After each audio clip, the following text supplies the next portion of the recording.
కానీ సార్ ఇందాక మీరన్నట్టు రామారావు గారు, నాగేశ్వరరావు గారు వాళ్ళ హయాంలో వాళ్ళ మధ్య ఉన్న యూనిటీ ఇప్పుడు మనకి కనిపిస్తోందా అని అంటే ఏమంటారు సార్ మీరు? హీరోల మధ్య ఎస్పెషల్లీ లేదా హీరోయిన్‌ల మధ్య. ఎందుకంటే నేను చూస్తున్నాను. ఎస్పెషల్లీ ఇప్పుడు రామారావు గారి ఈ సీరీస్‌లో ఒక అరగంట ఆయన గురించి మాట్లాడండి అంటే, మాకివున్నాయి, ఇవున్నాయి, ఇవున్నాయి, ఇవున్నాయి. We are unable to give a time అని ఆయనతో పాటు కలిసి పనిచేసిన వాళ్ళు. ఆయన సినిమాలని, ఆయన్ని ఆహ్, ఆహ్, ఎంతో ఆధారపడ్డవాళ్ళు. అసలు ఒక అరగంట ఆయన గురించి మాట్లాడడానికి కూడా ఇష్టపడడం లేదని అంటే ఇవాళ బాధనిపిస్తోంది. ఇవాళ ఏమైందంటే అండి మొత్తం కమర్షియల్ అయిపోయిందండి. హ్మ్. ఇవాళ ఇవాళ హీరో గురించి మాట్లాడితే నాకేదో లాభం ఉంటది. ఇప్పుడు ఆ హీరోల గురించి ఇప్పుడు మాట్లాడితే ఏంటి, మాట్లాడకపోతే ఏంటి, ప్రతిది ఏంటంటే ఒక దృక్పథంలోనే మార్పొచ్చిందండి. నాకేంటి లాభం? అవును. ఈ పని చేస్తే నాకేంటి లాభం అనేది తప్పితే కాదు. ఒక రిలేషన్‌షిప్పు, ఒక ఇండస్ట్రీ పెరిగిందే వాళ్ళిద్దరి వల్ల. ఎగ్జాక్ట్‌లీ. ఇప్పుడు నేను రామారావుతో తీశాను, నాగేశ్వరరావుతో తీశానండి. అవును. నాగేశ్వరరావుతో 'బంగారు కుటుంబం' తీశాను. మరి వాళ్ళిద్దరూ తోటి సినిమా అనేది ఎంత ఈజీ అంటే నిర్మాతకి, ఎందుకంటే వాళ్ళిద్దరూ టైమింగ్ పర్ఫెక్ట్‌గా ఉంటది. అవును. వాళ్ళ గురించి మిగతా వాళ్ళు వచ్చేస్తారు టైంకి. ఎందుకంటే వాళ్ళ మీద ఒక ఇంటి పెద్ద అవును. మీద గౌరవం ఉంచినట్టు వాళ్ళిద్దరి మీద ఆ గౌరవం ఉంది. అవును. అవును. సో, ప్రొడ్యూసర్‌కి అంత ఈజీ. అవును. సో, హీరో ఇప్పుడు ఇవాళ మేజర్‌గా రామారావు గారి గురించి ఈ ప్రోగ్రామ్ కాబట్టండి, యెస్ సార్. రామారావు గారు ఆ రిలేషన్‌షిప్ ఎలా చేస్తారంటే అండి, ఆహ్, ఫర్ ఎగ్జాంపుల్ మా ఫ్యామిలీ తోటి, మా బ్రదర్ తోటి రిలేషన్‌షిప్పు హ్మ్. సొంత తమ్ముడు లాగా భావించేవాళ్ళండి. అన్నయ్య కూడా అన్నయ్య అనేవాళ్ళు. మా ఇంట్లో ఏ ఫంక్షన్ అయినప్పుడు మా బ్రదర్ ఫస్ట్ టైము మెడ్రాస్‌లో సొంత ఇల్లు కొనుక్కున్నప్పుడు ఓహ్! ఆయనే గృహప్రవేశం ఆయనే చేశారు. అవునండి. ఆయన ఫస్ట్ ఇంట్లో సో అడుగుపెట్టింది నైస్. ఆయన.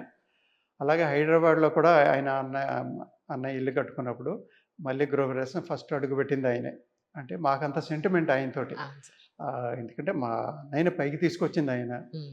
మాకు ఆ కృతజ్ఞతాభావం ఆయన మీద, ఆయన ఫ్యామిలీ మీద ఎప్పుడూ ఉంటది మాకు. అవును. అవును. అలాగే మేము రామారావు మాకు సినిమా చేసి ఎంత కోఆపరేట్ చేశారో, బాలకృష్ణ గారితో కూడా తీశాను నేను ఆళ్ళ అబ్బాయితోటి. హ్మ్. 'ముద్దుల మొగుడు.' ఓకే. ఓకే.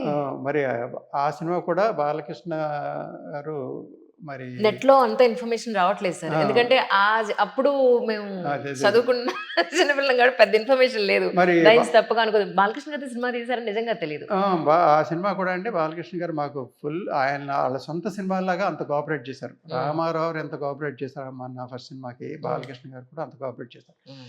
అంటే ఒక్కటే అబ్జర్వ్ చేశానండి నేను. మామూలుగా ఇప్పుడు ఉన్న ఈ హీరోల ఈ ప్రెజెంట్ దీంట్లో యాహ్! ఒక్క బాలకృష్ణ గారి మీదే ఎప్పుడూ ఈ కంప్లెయింట్ లేదండి. ఆయన అన్‌డ్యూ రెమ్యునరేషన్ అడుగుతున్నాడు అనేది ఆయన ఒక్కడి మీద లేదది. హ్మ్. మీరే వినే ఉంటారు. అవును సార్. అవును. ఆయనెప్పుడు అవును. డిమాండ్ చేసేవారు ఆయన కాదట అసలు. రీజనబుల్ రెమ్యునరేషన్ ఎప్పుడూ తీసుకున్నారు తప్పితే, ఏదో ఒక హిట్ పడిన తర్వాత విపరీతంగా పెంచిన సందర్భాలు లేవు. అవును. ఆయన ఆయన రెమ్యునరేషన్ వల్ల ప్రొడ్యూసరు మ ఫీల్ అయింది, బాధపడింది లేదండి నాకు తెలిసి. హ్మ్. ఈ రోజుకి ఆయన రీజనబుల్ రెమ్యునరేషనే తీసుకుంటున్నాడు. హ్మ్. ఇన్‌స్పైట్ ఆఫ్ వరుస హిట్‌లు. Yes sir. మరి అది నిజంగా మరి వాళ్ళ అద్భుతం అసలు ఫాదర్ ఫాదరుని నుంచి బట్టి వచ్చిన వచ్చి ఒక ఇండస్ట్రీ హ్మ్. దృష్టిలో పెట్టుకొని ఆయన నిర్ణయం తీసుకోవాలి. లేపోతే మరి మిగతా హీరోలు చూడండి, వాళ్ళ వస్తున్న హీరోలు ఒక్క హిట్ చాలు మరి ఆహ్, కోట్లు, అవును. ఎన్ని కోట్లైనా చాలటం లేదు. మరి ఆ రోజుల్లో హీరో వెనకాల హ్మ్. ఒక మేకప్ మ్యాన్, టచ్‌అప్‌కి అండి. అవును. అవును. అవును. మేకప్ ఇంట్లోనే అయిపోయేది. లేకపోతే స్టూడియోలో అయిపోయేది. ఇక ఆ మేకప్ మ్యాన్ పని అయిపోయేది. షార్టు టచ్‌అప్పుల కోసం లేకపోతే అవును. ఒకళ్ళు ఉండేవాళ్ళు. లేకపోతే బాయ్ ఆళ్ళకేదైనా అందించడానికి ఇద్దరే వచ్చేవాళ్ళండి. అవును. హీరోయిన్‌కేంటంటే ఎక్స్‌ట్రాగా ఒక హెయిర్ డ్రెస్సరు, ఎందుకంటే వాళ్ళకి హెయిర్ డ్రెస్సింగ్ కూడా ఉంటది కాబట్టి, ఒక correct. Correct. Makeup assistant, hair dresser. Heroine ఎనకాల ఒక ఎస్కార్ట్ కూడా రావాలి కాబట్టి ఒక ముగ్గురు, నలుగురు వచ్చేవాళ్ళు. అవును. హీరో ఎనకాల ఇద్దరు ఉండేవాళ్ళు. ఇప్పుడసల 10 మంది హీరో అవును. ఎనకాల. ఇప్పుడు రామారావు, నాగేశ్వరరావు ధైర్యంగా ప్రజల్లోకెళ్ళిపోయేవాళ్ళండి. అవును. ఇవాళ బౌన్సర్స్ అన్న పేరులో అవును. ఒక్కొక్కళ్ళ ఎనకాల 10 మంది, 15 మంది, 20 మంది వాళ్ళందరికీ బరువు ఎక్స్‌పెండిచర్. ప్రొడ్యూసర్‌కే. మరి క్యారవాన్‌లు, ఈ బౌన్సర్సు, హ్మ్. మరి హీరో ఒక మరి వాళ్ళ పేర్లు అనవసరం గానీ, తమిళ్ నుంచి సంబంధించిన వచ్చిన ఒక వాళ్ళ. హీరో, తెలుగు సినిమా చేస్తున్న ఒక హీరోని విన్నాను. అది అదే నిజమో సార్. కాదో గానీ, అదే సార్.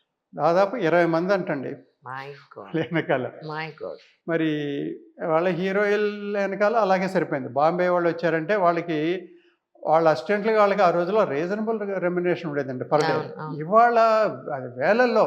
కాస్ట్యూమ్ డిజైనరు, మేకప్, అసల డైట్, వాళ్ళెంత హెయిర్ చెప్తే అంత. ఇక అంతే. దానికి ఏమి మాట్లాడటం బార్గెయిన్ కాదు. వాళ్ళెంత ఫిగర్ చెప్తే అంత.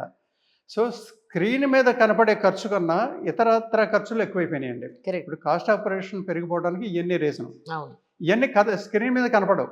అవును. ఇవేం కనిపించవు. ఇప్పుడు రెమ్యునరేషన్ స్క్రీన్ మీద కనపడవు. ఈ ఓవర్ హెడ్స్, క్యారవాన్‌లు ఆ! వీళ్ళకి ఇచ్చే అసిస్టెంట్‌లు ఇవేం వచ్చే ఇయన్నీ కనిపించవు. ఏం కనపడవు. ఏంటంటే ఈట్లికి ఎక్కువ ఖర్చు పెట్టాల్సొస్తుంది. అవును. అవును. ప్లస్ 2 ఏళ్ళు, 3 ఏళ్ళు తీయడం వల్ల ఇంట్రెస్ట్ ఖర్చులు ఎక్కువైపోతున్నాయి. హ్మ్. ఇంట్రెస్ట్‌లు.